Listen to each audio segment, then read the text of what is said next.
Hello friends, I hope कि आप लोग अच्छे होंगे। तो हम आज बात करते हैं 1 अप्रैल। जैसे कि आप जानते हैं कि आज 1 अप्रैल 2024 है। तो 1 अप्रैल 2024 को क्या होता है, फाइनेंशियल ईयर्स भी होता है, स्टार्ट होता है ना। और हमारा 1 अप्रैल से क्या होता है, 1 अप्रैल को उत्कल दिवस भी मनाया जाता है। तो उससे रिलेटेड कुछ इंपॉर्टेंट क्वेश्चंस आपको बताते हैं, है ना। तो उड़ीसा का स्थापना दिवस, तो हर साल क्या होता है 1 अप्रैल को उड़ीसा दिवस, उड़ीसा जो है राज्य क्या होता है अपना दिवस मनाता है, ठीक।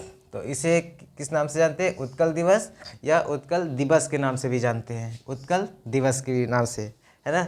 और इस दिन को किस रूप में जाने जाते हैं, तो ये कहते हैं कि विश्वा मिलन के रूप में भी जाना जाता है ना।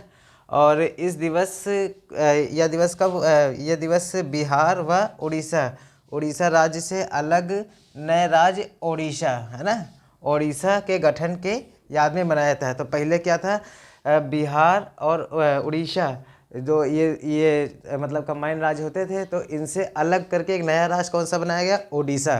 तो ओडिशा का गठन के याद में ही इस दिवस को मनाया जाता है। और उड़ीसा का पुराना नाम क्या है, तो उत्कल दिवस है। बात कर लेते हैं इसके ऐतिहासिक पृष्ठभूमि के बारे में, है ना। तो एक लंबे संघर्ष के बाद संघर्ष और आंदोलन के बाद क्या हुआ था, 1 अप्रैल 1936। तो 1 अप्रैल 1936 को क्या हुआ, ये ब्रिटिश भारत का अलग प्रांत बन गया, है ना, अलग राज्य बन गया। और ये इंपॉर्टेंट क्वेश्चन है कि यहाँ पर क्या है, सर जॉन हुब्बक। तो सर जॉन हुब्बक इसके क्या थे, पहले गवर्नर थे, है ना। तब इसे उड़ीसा से तब इसका उड़ीसा नाम रख दिया गया था, तब इसका उड़ीसा नाम दिया गया था। और 2011 में इसका नाम बदल कर क्या कर दिया गया, तो 2011 में इसका नाम बदल कर ओडिशा कर दिया गया, उड़ीसा से ओडिशा कर दिया गया, है ना। और इसकी भाषा उड़िया से क्या हो गई थी, उड़िया से ओडिया हो गई थी, ठीक। अब बात करते हैं कि ये उत्कल गौरव मधुसूदन दास, तो ये क्या है, आधुनिक ओडिशा के निर्माता कहे जाते हैं। तो आधुनिक ओडिशा के निर्माता कौन कहे जाते हैं, तो आप क्या बताएंगे, उत्कल गौरव मधुसूदन दास।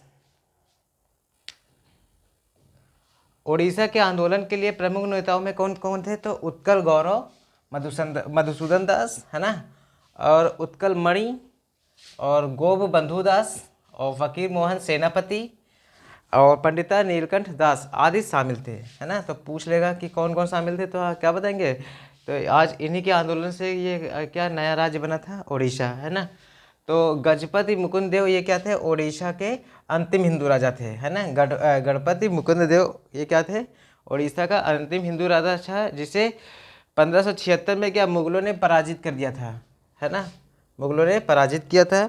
और 1947 में भारत के स्वतंत्र होने से पहले ओडिशा की राजधानी क्या थी, ये इंपॉर्टेंट क्वेश्चन है कि इससे पूर्व में ओडिशा की राजधानी क्या थी, तो कटक थी। और प्रेजेंट में इसकी यानी कि वर्तमान में इसकी राजधानी क्या है, तो भुवनेश्वर है, क्या है, भुवनेश्वर। और पहले इसकी राजधानी क्या थी, कटक थी। कब थी, तो 1947 में, है ना। और यह क्या है, यह देश के उत्तर पूर्वी भाग में उड़ीसा में स्थित है। मतलब तो आप जब मैप में देखोगे, तो इंडिया के मैप में देखोगे, तो इसकी स्थिति कहाँ होगी, उत्तर पूर्वी भाग में होगी।